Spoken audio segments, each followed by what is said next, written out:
Walked out of my house this morning and a cool breeze hit my face. And while I was thinking, ooh, what is this strange sensation? I then got to thinking, it's time to make some fall decor. Today I'm gonna show you how to make the cutest little fabric pumpkin in the history of fabric pumpkins. Let me show you how.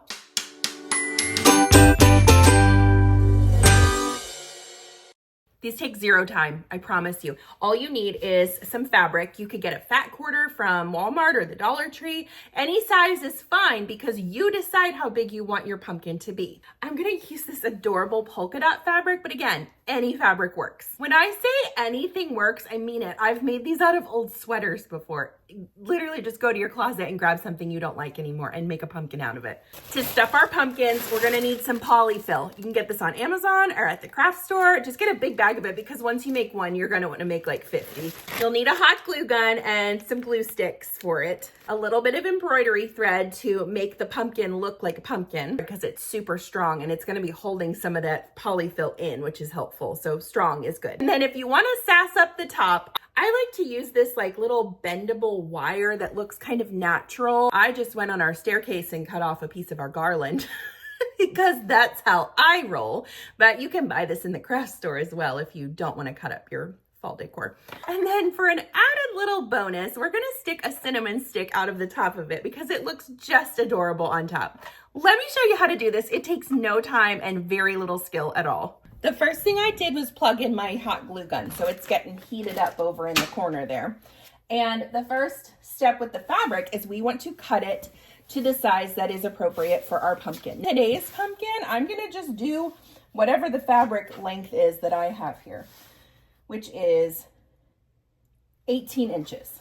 The equation to figure out how big to make your rectangle is whatever your length is, make the width 1/2 of that.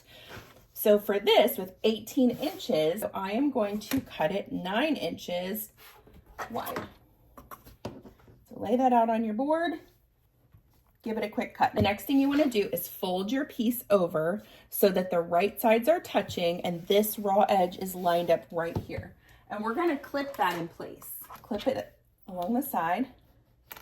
And let's head to the machine. The first stitch I'm gonna do is right along this raw edge, and it's gonna be a 1/4 inch seam that I sew right down the side. Always start and end with a back stitch on this type of project. Keep those fabrics nice and evenly lined. Finish with a back stitch. And this is what you've got. Cool. If you have this removable arm, it would be helpful for this next step to take it off. I'm going to up my stitch length to a 5 millimeter, so that was considered a basting stitch. And we're going to run a basting stitch along both the top and the bottom edges. Again, at about 1/4 inch. So don't start with a back stitch when you're basting because we're going to be gathering these stitches and we don't want things locked in. We want them to be fluid. So work your way all the way around, and it shouldn't take long because those longer stitch lengths go faster. Try not to cross your thread. Maybe sew past your original stitches about 1 inch. Do not cut your thread. Lift your needle, lift your presser foot, and pull the work out. Leave a nice long tail and trim it. Repeat that on the bottom. I am so excited about this print. Oh, it's gonna be so cute. So do that basting stitch again and I'll meet you back here. Remember not to cut it, pull it out and snip it. For the next step, you want to grab those basting stitches, the long tails that you left hanging there, pull on one end of them and just start gathering up that fabric. And just go slow, take your time, pull, you can pull from both sides if you want, to make sure you don't lose your thread anywhere in the process. I just love Halloween and fall decorations. I'm not gonna lie, I am filming this on August 25th and we already have our fall decor up. Mostly because my husband lost a bet, so he had to get it all out this weekend. Anyway, keep pulling those threads till they're nice and tight. We're doing this with the wrong side facing out because we wanna do this on the icky side, because we don't want these to show. And tighten those stitches as best you can. Okay, so this is kind of how it should look. tie a knot to close up that hole. Pull those different threads out and tie it in a knot. And if you still have kind of a big gap there, that's okay. Stick this under your sewing machine now that you've got it for the most part gathered, and just sew like a straight stitch right there. It doesn't have to be perfect. It's the bottom of your pumpkin. Just straighten it out as best you can and follow the thread line from where you did your gathers. But for this one, put your stitch length down to back to a 2.5. My stitches are not perfect. It's all good. All right, trim up all those little threads, get those out of the way. And this is what it should look like. It's kind of weird, right? But not for long. Don't clip these top threads because we're gonna pull those in a minute. Pull this right side out. Okay, and then here's your bottom. And here's your pumpkin, which we haven't stuffed yet, and we're about to do that right now. Get your polyfill out, and I would do small pieces and just start stuffing it. Stuff the living daylights out of it. And it really doesn't take a ton. It just depends on how firm you want your pumpkin. When I made this for the first time and it like came together, I just sat there in awe for like 5 minutes because it's so cute when it finishes up. So stuff it all in there. This is about how stuffed mine is. If it's sticking out of the top, it's fine. It's all good. Stuff it down a little bit. And what you're gonna do is grab your threads that you left from when you did your basting stitch on the top. And remember when we just tightened those threads and gathered that fabric? That's exactly what we're doing on this side now. So just start pulling gently. Don't pull too hard or you'll break that thread and then you have to re-sew the whole thing, like the top. It's just a bummer. Just take your time.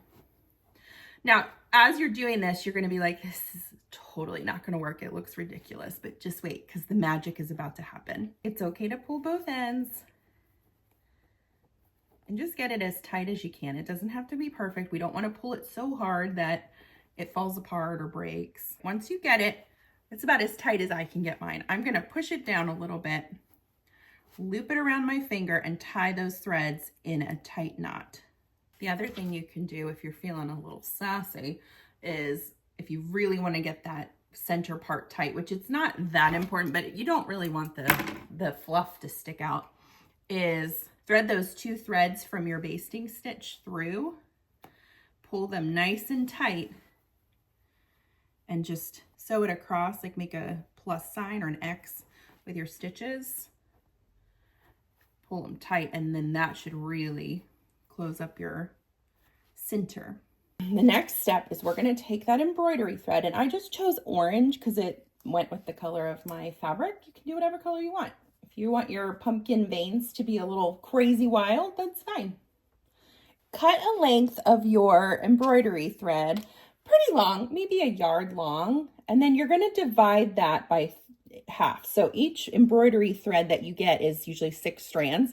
So I'm going to pull 3 and 3. So that's giving me 2 strands that are about 1 yard long. You probably won't need all of this, but it's better safe than sorry.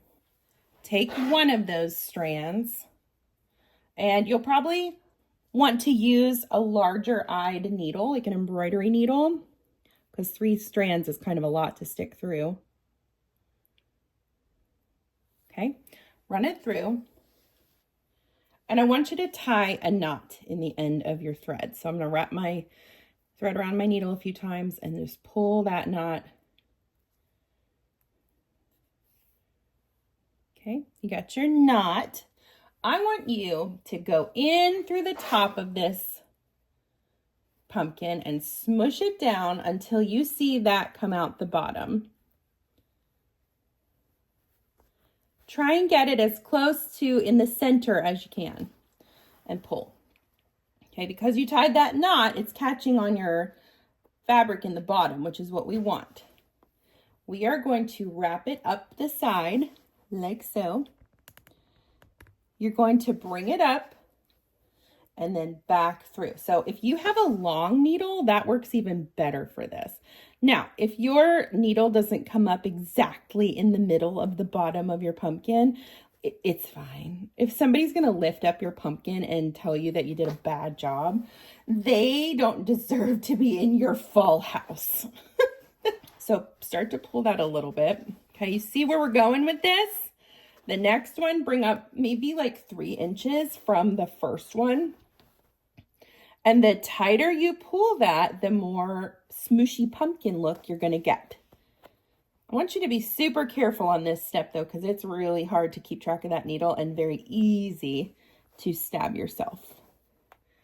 Not that I am speaking from experience, except yes, I am.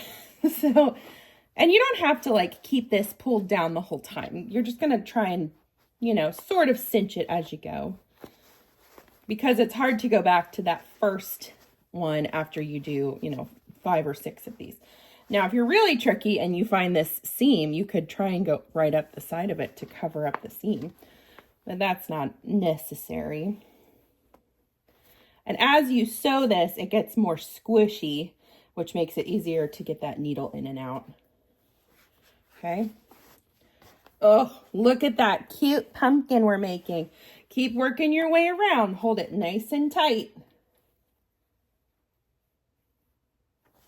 Through the top, down to the bottom, and back around the outside. Keeping it nice and tight the whole time. Okay, once you sew all of your little pumpkin smushy vein things, it's really looking like a pumpkin now. Pull that really tight so you're getting that final squish out of all that thread. And while you have it pulled nice and tight, tie a knot down here. So loop your thread through and get that knot working. And we're going to tie a few of those because we really want this to stay put. All right, so once you've tied several of your knots down there, cut your thread, and this is what you've got. Okay, it sort of looks like a pumpkin, but not quite, because we don't have anything on the top of it to say, hi, I'm a pumpkin. So we're going to add this adorable little stick that I found in my garland on my stairwell. Now, I don't like it like that, so what I'm going to do is I'm going to see where it goes in the middle and kind of like lay my finger there, and you can twist this into a curly Q and then kind of, okay, so, oh, that's cute. Okay, this is where the glue stick comes in. Let me bring you over here. See how quickly this comes together? It's really awesome. Okay, take your glue stick. I usually just put a bunch down in there because we want this to stick real good. Oh my gosh, I love it. Now, last final step, if you feel a little extra, go to your spice cabinet and get out the cinnamon sticks. Oh, find a good one. He's cute and rustic. And if your glue is still hot, which mine kind of is, I'm gonna add a little bit more though. Stick it down in there. Oh my goodness. Oh my goodness, it's so cute. Ah, I love it. And then you can kind of straighten out your sides here so that if you have any bunching that looks weird, but I think the bunching makes it cuter personally. And there you have it. Like, that was so easy. This took maybe 10 minutes and it's so cute. How fun would this be to put in a little present for somebody if you go to meet them for lunch or for coffee and take them a cute little pumpkin that you made them? And these are so cheap to make, you guys. You can make a bunch of pumpkins with that one bag of polyfill. I used barely any of it in this little guy. I'm gonna go find a place to put this in my house. Thank you for following along today. Make sure to subscribe to stay tuned with all of my upcoming stuff. I have a ton of fall crafts that I'm gonna be sharing with you guys. Happy sewing, and I'll see you next time.